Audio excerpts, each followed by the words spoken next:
कैसे हैं? आज क्लास 9th का सेल बायोलॉजी के एक टॉपिक पढ़ेंगे, न्यूक्लियस।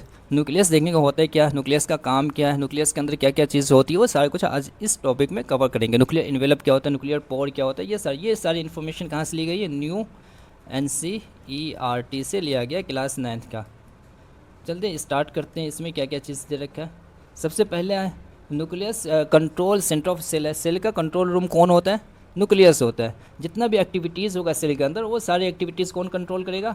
से न्यूक्लियस करेगा। इसलिए हाउस ऑफ कोडेड इंस्ट्रक्शन बोला जाएगा। हाउस ऑफ कोडेड इंस्ट्रक्शन बोला जाएगा क्योंकि इसके अंदर जेनेटिक इन्फॉर्मेशन होती है, DNA होती है। वो डिसाइड करता है कैरेक्टरिस्टिक ऑफ ऑर्गेनिज्म। ऑर्गेनिज्म कैसा बनेगा, उसका रूप कैसा होगा, वो दिखेगा कैसा, उसका आई कलर कैसा होगा, उसका हेयर कलर कैसा होगा, उसका कर्ली हेयर होगा, सीधा हेयर होगा, वो हेयर होगा, वो सारे कौन डिसाइड करता है? DNA डिसाइड करता है। DNA कहाँ प्रेजेंट है? न्यूक्लियस। इसलिए इसको क्या बोला जाएगा? सेल का कंट्रोल रूम बोला जाएगा। समझ आएगा? सेल को मैं ऐसे समझते हैं, एक सिटी है, सिटी का नाम रख देता हूँ यहाँ पे सेल सिटी। क्या क्या नाम देता हूँ? Cell city. सिटी के अंदर क्या क्या चीज़ होनी चाहिए जो नेसेसरी होता है किसी भी सिटी को सर्वाइव करने के लिए? तो नेसेसरी इसमें क्या? पावर हाउस होना चाहिए, जैसे बिजली प्रोवाइड हो, हर जगह जाए। फूड फैक्ट्री होना चाहिए, खाना मिले, भोजन मिले सबको। ट्रांसपोर्ट सिस्टम हो कि एक जगह से दूसरी जगह जा सके। पैकेजिंग सेंटर हो जाएगा, ये सारे कुछ हो जाना चाहिए। सबसे पावर हाउस चाहिए।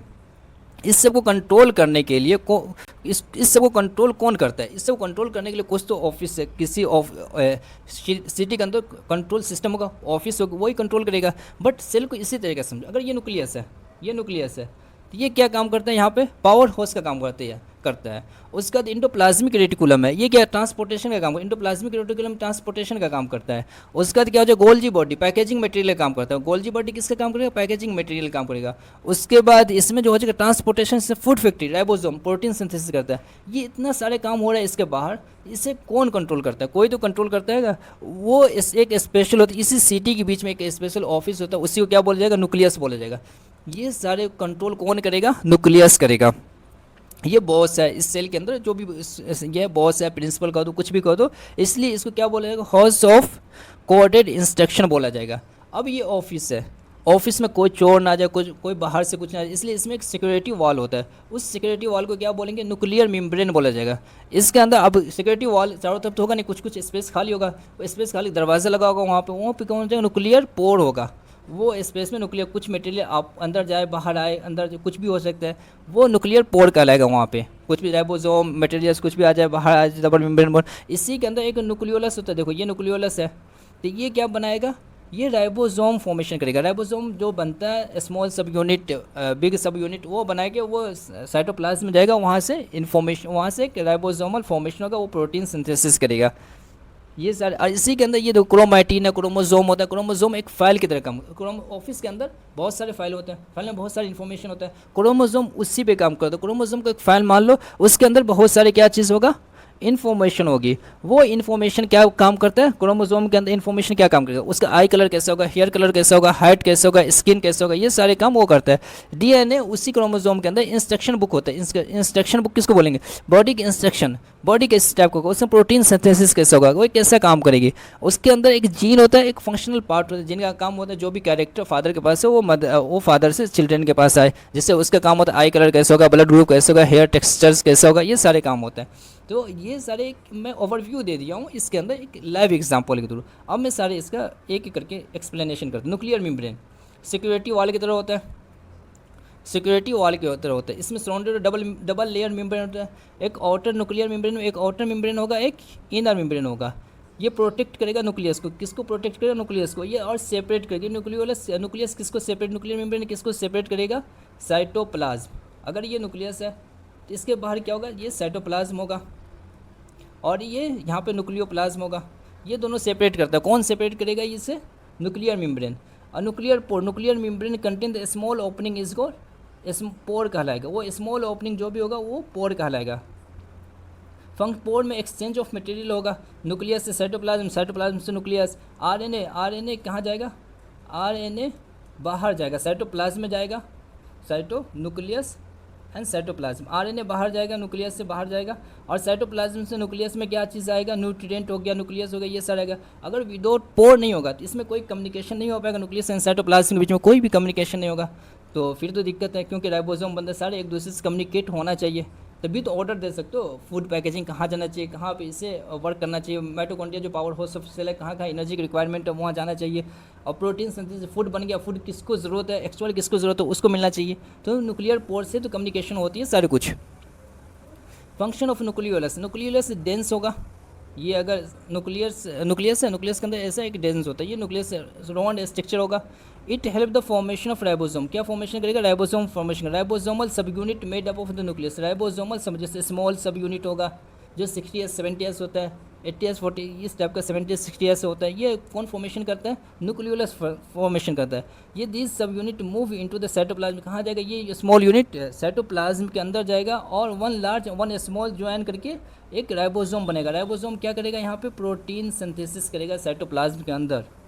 समझ में आया, सिंपल। अब देखें यहाँ पे न्यूक्लियोलस, सबसे पहले न्यूक्लियोलस क्या बनाएगा, राइबोसोमल सब यूनिट, जिसमें स्मॉल सब यूनिट एंड लार्ज सब यूनिट बनाएगा। उसके बाद क्या होगा, साइटोप्लाज्म, साइटोप्लाज्म जाएगा, साइटोप्लाज्म में क्या होगा, राइबोसोम फॉर्मेशन करेगा, राइबोसोम फॉर्मेशन क्या, प्रोटीन सिंथेसिस करेगा, राइबोसोम फॉर्मेशन करने के बाद प्रोटीन सिंथेसिस करेगा।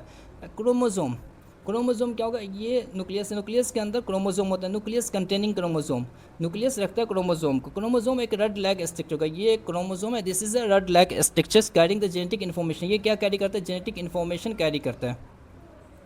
ये कब विजिबल होता है, किसी भी सेल में जब सेल डिवीज़न होता है, डिवीज़न होगा तभी जाके ये क्या करेगा, विजिबल होगा, किसी के सेल के अंदर डिविजिबल स्टार्ट होगा तब जाके ये क्रोमोसोम दिखेगा। अगर इससे पहले क्या होता है, क्रोमैटिन फॉर्म में होता है, क्रोमैटिन फॉर्म में होता है।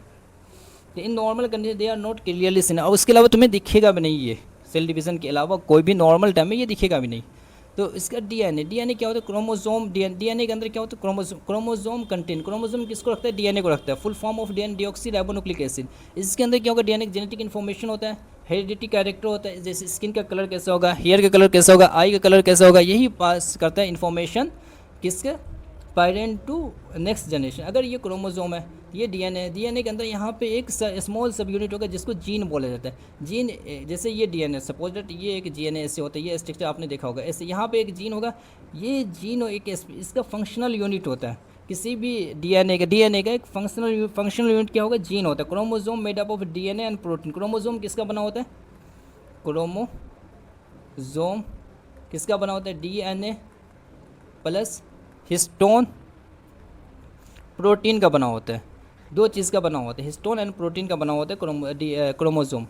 और why protein are needed, protein क्यों ज़रूरत है, ये सपोर्ट डीएनए को सपोर्ट करेगा। सबसे पहले पैक डीएनए को प्रॉपर्ली इंसर्ट द न्यूक्लियस में ले जाएगा। Gene, functional unit of DNA का एक फंक्शनल यूनिट होता है जीन। फंक्शन क्या होता है, कंट्रोल स्पेसिफिक कैरेक्टर, कुछ स्पेसिफिक कैरेक्टर कौन कंट्रोल करेगा, जीन कंट्रोल करेगा। जैसे वन जीन में कंट्रोल आई कलर, एक जीन क्या कंट्रोल करेगा, आई कलर करेगा। अनदर जीन कंट्रोल तुम्हारा ब्लड ग्रुप कंट्रोल करेगा, अनदर जीन तुम्हारा स्किन कलर कंट्रोल करेगा।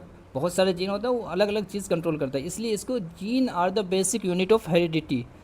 जीन को क्या बोलेगा, बेसिक हेरिडिटी यूनिट ऑफ। जैसे अगर ऑफिस में फाइल है, फाइल के अंदर डीएनए बताती है, वो सारे कुछ इसमें। क्रोमैटिन मटेरियल किसको बोलेंगे, non dividing cell. Chromatin material is the non dividing cell. DNA exist as a chromatin material. DNA कैसे एग्जिस्ट करेगा, किससे पहले, क्रोमोसोम बनने से पहले।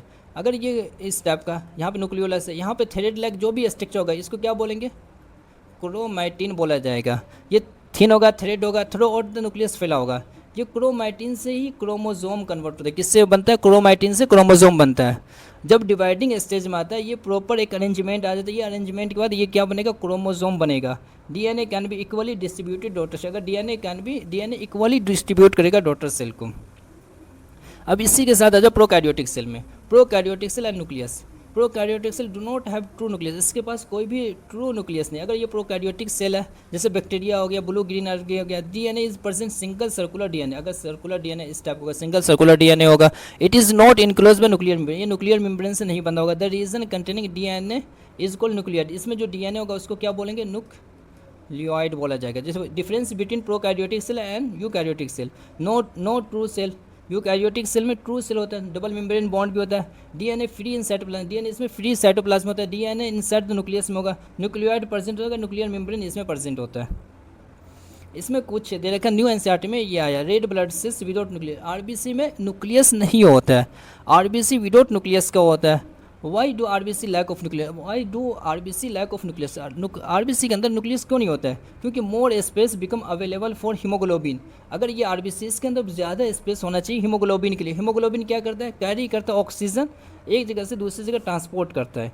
इसलिए अगर स्पेस ज़्यादा होगा तो वो ज़्यादा ऑक्सीजन कैरी करेगा, इसलिए इसलिए इसके अंदर न्यूक्लियस नहीं होती है। और दूसरा आरबीसी का आरबीसी क्या लाइफ साइकिल बहुत छोटा होता है, 120 डेज़ का होता है, क्योंकि और ये नॉन डिवाइडिंग होगा, क्योंकि न्यूक्लियस नहीं है तो डिवाइड भी नहीं करेगा, ना रिपेयर करेगा, कुछ ही नहीं कर सकते देम सिर्फ। They can not divide, survive only about 120 days. Other cell without nucleus, जो न्यूक्लियस के अंदर जैसे मैच्योर आरबीसी हो गया, सीव ट्यूब सेल हो गया, जो प्लांट के अंदर प्रेजेंट होता है, कंपेनियन सेल के साथ अटैच होता है ये। और मैमेलियन आरबीसी इसके पास न्यूक्लियस नहीं होता है। बस दैट्स द एंड। आप लोग अच्छा